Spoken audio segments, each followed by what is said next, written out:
وقبل ما نبدأ تعالوا بينا نصلي على سيدنا النبي، ولو دي أول مرة تتفرج علينا اعمل لايك وشير للقناة علشان يوصلك منا كل جديد. ويلا بينا نبدأ عظمة النهاردة. وفيلمنا النهاردة بيتكلم عن تجربة اتعملت لإنقاذ حياة الناس، لكن في المقابل هيتعذب شخص مدى الحياة. وتعالوا بينا نشوف ده هيحصل ازاي. بيبدأ الفيلم مع دكتور كارل وهو بيسحب عينة من شخص في مركز سوان للأبحاث، وبياخدها وبيفحصها هو وفريق كامل من العلماء، وبيرجع على بيته وبيدخل مكتبه وبيقرأ أبحاث عن علم الخلايا. ولفت نظره إن العصفور بتاعه بيعمل صوت غريب، فقام يشوفه وسمع صوت طيارة بتقرب جدا، ففتح ستارة الشباك ووقف يشوف فيه ايه. وما فيش ثواني وكانت الطيارة بتقرب منه وانفجرت فيه. وتاني يوم الخبر انتشر في كل الصحف على انه حادث ارهابي، وده علشان ما يكملش البحث بتاعه. فقرر مسؤول الامن انهم ينقلوا العينات اللي كان شغال عليها لمكان امن علشان يحافظوا على المشروع. وبننتقل لكهيون وكان تعبان وعنده صداع مميت لدرجة انه ما نامش لمدة يومين كاملين، فراح المستشفى وسأل عن صديقه الدكتور واخد منه مسكنات كتير. ومن كتر التعب وعدم التركيز راح وقف بعربيته على الساحل واخد العلاج ونام، وده لان كان عنده ورم في المخ وفي حالة متأخرة وملوش علاج.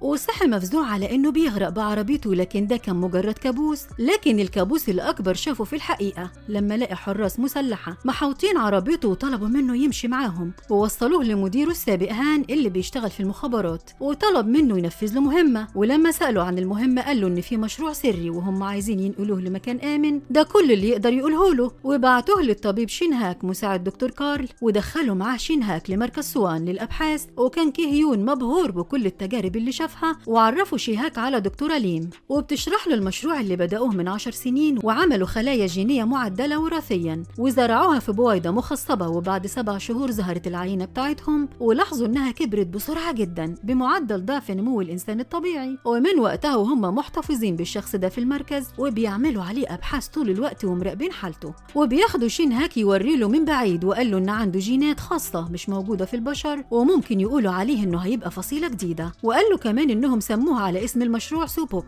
وده نفس اسم خادم الإمبراطور، وممكن يعيش كمان لآلاف السنين. وده لأن جيناته متجددة وممكن كمان تستخدم لعلاج كل الأمراض الموجودة. وبعد ما دكتور كارل مات لازم يحافظوا على سوبوك لأن الأم الوحيد للبشرية كلها. وكان كيهيون شايف إن سوبوك شخص عادي جدا، لكن شينهاك وراله بشكل عملي انه العكس تماما، وخلاه يتحكم في كل حاجة حواليه، وعمل اعصار هواء وحرك كمان مية البحر. ولما سوبوك زود طلب منه شينهاك انه يوقف، بس كيهيون حس ان المية وصلت ليه وغرقته وفقد وعيه. فنقلوا شينهاك على اوضة الكشف وعمل له اشعة، وعرف ان الورم اللي عنده هيخليه يعيش مدة اقصاها سنة. وقال له شينهاك انه يقدر يعالجه باستخدام سوبوك، بس كيهيون سابه وراح قابل هان اللي اكد عليه انهم لازم يحافظوا على سوبوك لانهم هيستخلصوا منه الخلايا الجذعية وهيستخدموه لعلاج كل الأمراض. وعشان كده اختاروا للمهمة دي علشان يختبروا العلاج عليه، بما إن حالته ميؤوس منها وكده كده هيموت. وطلب من كيهيون إنه ياخد قراره بسرعة، فوافق كيهيون وراح تاني يوم على مركز الأبحاث ولقاهم بيحقنوا سوبوك بمادة في رقبته وبيتألم جامد جدا. فسأل كيهيون دكتورة ليم عن المادة دي، فقالت له دكتورة ليم إنها مثبط علشان تمنع انقسام الخلايا لأن سرعة تجددها في جسمه سريعة قوي، ولو سابوه كده هيموت. وقالت له إن مفيش داعي للخوف من التجربة اللي داخل عليها لأنها لو فشلت هيموت، ولو ما عملهاش برضه هيموت.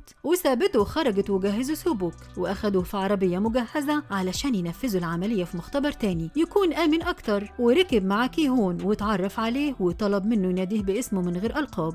وسمع صوت عربية إسعاف فسأل عربية الحراسة اللي ماشية وراه، فطمنوه وطلبوا منه ما يقلقش. لكن خرج مسلحين من الإسعاف وقتلوهم ووقفوا عربية سوبوك وهجموها، ومرة واحدة حدفوا جواها قنبلة دخان ففقد كيهون وعيه. ولما فاق لقى نفسه متكتف في عربية نقل كبيرة وبينه وبين سوبوك جدار، وحاول يعرف منه أي معلومة بس معرفش. ودخل عليهم المكان واحد من العصابة ومعاه حقن وكان عايز يحقن بها سوبوك. وفضل سوبوك يقول له لا بس المجرم تجاهله، ولأن سوبوك بيقدر يتحكم في الحاجات فبعده عنه كان هيدمر العربية. وعرف كيهون يحرر نفسه وقام خنق المجرم لحد ما مات في ايده، ووصل لمكان السواق قدامه ودخل فيه سواق العربية. وفضلت العصابة تحاول توصل له لكنه في النهاية عرف يهرب منهم ووقف عند أول تليفون عمومي واتصل بهان وبلغه بمكانه وطلب منه هان يروح لأقرب بيت وحيبعت له الدعم بسرعة. فرجع كيهون للعربية بس لقاها عطلانة وكانوا لازم يمشوا على رجليهم، لكن سيبوك رفض إنه يمشي ولا خطوة لحد ما يفهم هم ليه في خطر وليه في ناس بتلحقوا. فقال له كيهون إن الأشرار عايزين يسرقوا منه عينات، فمشي سيبوك معاه. ودي كانت أول مرة يمشي فيها وسط مدينة ويشوف بياعين ومطاعم، وكان عايز يمشي ببطء لأنه حابب يتفرج، بس كيهون قال له إن ما عندهمش وقت. ووقتها سيبوك ما جادلهوش لكن خلاه ماشي وهرب منه ودخل محل اتفرج على الأسماك الحية. وفضل كيهون يدور عليه زي المجنون لحد ما لقاه، ولاحظ إن الناس بتبص على لبسه الغريب فأخد ودخل به محل جاب له هدوم وكوتش جداد. وبعدها كملوا طريقهم وأخيرا وصلوا للمكان اللي بعتهم لهان. وكل ما سيبوك يجي يمسك حاجة علشان يستكشفها يمنعه كيهون وطلب منه يقعد هادي في مكانه، وكان طول الوقت متعصب عليه. ولما سيبوك قال له كده حب يكون لطيف معاه وجاب له مكرونة وقعدوا يتغدوا مع بعض. ودي كانت أول مرة لسيبوك ياكل فيها المكرونة، فأكل 4 أطباق وكانت عجباه جدا. وقال له سيبوك إنه كان يعرف من قبل كده إنه مش إنسان، لكن عينيه واللي قالت له كده هي والدته ليم، وهي اللي كانت جنبه طول الوقت في التجارب وبتهون عليه ألمه. ولما سألوا كيهون بيعمل إيه في حياته قال له سيبوك إنه عايش في التجارب وبس.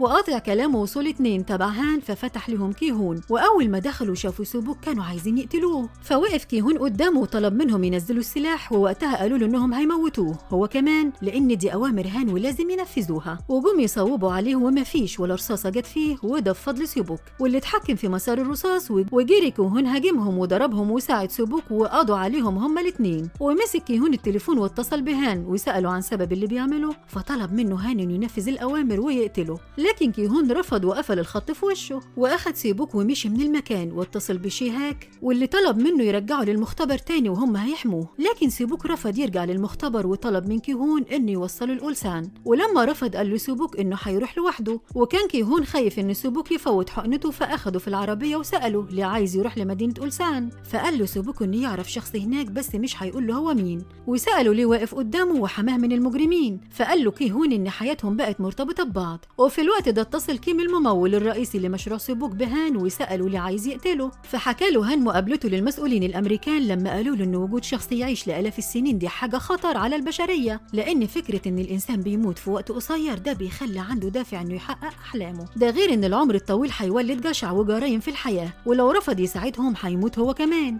فقفل كيم الخط في وشه. وبنرجع تاني لكيهون اللي نزل عند محطة البنزين واتحجج إنه عايز يدخل الحمام، واتصل بشين هاك قال له إن سيبوك بدأ يرجع دم، فطلب منه الدكتور يوصله لمركز الأبحاث بسرعة. وخرج كيهون يدور عليه وما لقاهوش خالص، وده لأن سيبوك كان بيتخانق في الماركت ويكسر الدنيا. ولما إزاز المكان كله انفجر عرف كيهون مكانه وراح أخده ومشي بيه على طول، وفضل يزعق له طول الطريق وقال له لو هيفضل يعمل الغلطات دي فالأفضل ليه إنه يبقى لوحده. ولسه هيخرج من العربية مسك سيبوك إيده واعتذر له، وحس كيهون إنه مش لازم يخون ثقته. وبعد ما مشيوا شوية اعترف له إنه هيوصله للمختبر قريب تبع دكتور شينهاك علشان حقنة. فسابوا سيبوك ونزل من العربية وسأله عن سر خوفه عليه، وفضل كيهون يتهرب من الإجابة لحد ما قال له إنه بس عايز يتعالج. وفضل يتعصب عليه وينفعل لحد ما جاله صداع ووقع في الأرض من الألم، وساب سيبوك نايم وغطاه بالجاكيت اللي لابسه. وده قعد على شط البحر وافتكر كلامه مع الدكتورة ليم عن الموت، وقالت له إن الموت زي النوم العميق. وفضل قاعد كده لحد ما الليل جه وصحى كيهون وشكره إنه سابه ينام وغطاه كمان.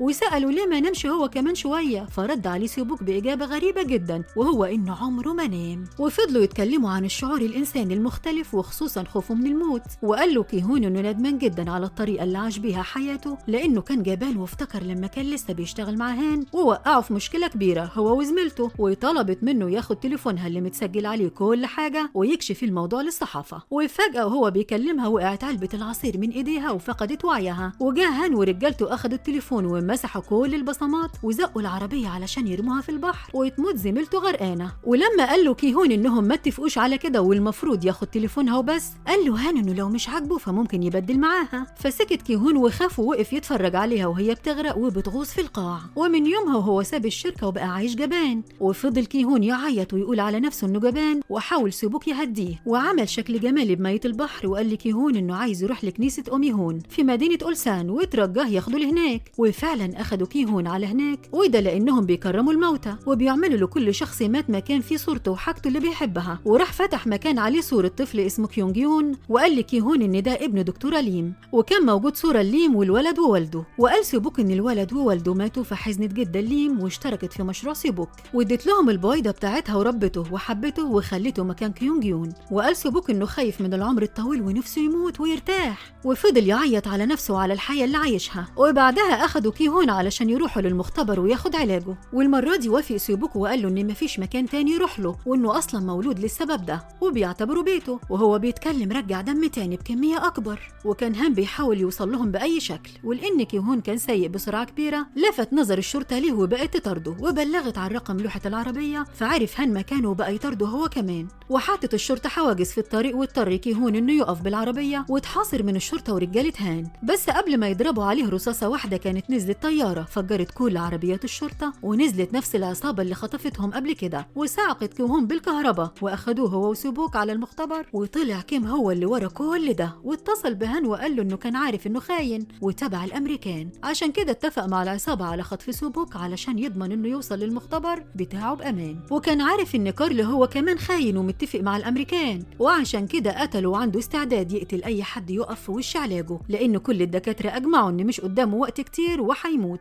وسيبوك هو كارت النجاح بالنسبة له، ومش هيسمح لأي حد مهما كان هو مين إنه ياخده منه. وهدده كمان إنه لو بعت حد يقرب منه هينشر للصحافة كلها عن المشروع، وهيقول لهم إن كان بيحاول ينقذ البشرية ويعالجهم من كل الأمراض، وعشان كده خونة البلد حاربوه. وفي الوقت ده لبس الدكتورة ليم وسيبوك هدوم العمليات علشان يستخلصوا منه النخاع العلاجي. ولما كيهون فاق راح سأل عليه، عرف من شينهاك إن العملية دي هتتكرر لسيبوك كل يوم والمدى الحياة، لأن ده الهدف من وجوده. فقال له كيهون إن ده مش صح، وطلب منه يوقف العملية فورا، وسحب مسدس من فرد الأمن وهدد كل الموجودين بيه وحطه على راس الدكتور. وسألوا عن دكتورة ليم وعرف منهم إنهم قتلوها لما حاولت تقتل كيم علشان توقف كل ده، وقال له إنهم حافظوا على جسمها. فقال عليهم مجانين ورفع مسدسه على كيم علشان يقتله، بس كل الحراس بتهجم عليه وبتضربه لحد ما بيفقد وعيه، وبيأمرهم كين إنهم ما يقتلوهوش علشان يجربوا عليه عينة الخلايا الجذعية بتاعت سيبوك. وبيرجع شينهاك لسيبوك علشان يكمل العملية، لكنه مش بيلاقيه واقف قدام جثة ليم، فبياخد حقنة مخدرة علشان يحقنوا بيها، ووقتها سيبوك بيوقعه في الأرض وبيفضل يرفعه ويهبده لحد ما كسر بيه الأرض وقتله. ومن كتر غضبه كل الإزاز الموجود اتكسر، وقتل كل القوات والحراس الموجودين، وخلى الكرسي المتحرك اللي قاعد عليه كيم يتقفل عليه لحد ما قتله، وبدأ يدمر المبنى كله. وكان هان واقف بره المبنى ومعاه جيش كبير، فخرج لهم سيبوك وأمر هان القوات كلها إنها تضربه بالرصاص، وبرضه ما فيش ولا رصاصة جت فيه، وهدم الأرض من تحتيه وضربهم كلهم. لكن بعدها حس إنه تعبان جدا ورجع ينزف دم تاني، فاستغل هان الفرصة وأخد دبابة وفضل يضربه بالرشاش اللي فيها. بس في اللحظة دي كان كيهان فاق وأخد عربية مصفحة وخرج علشان ياخد سيبوك ويهرب،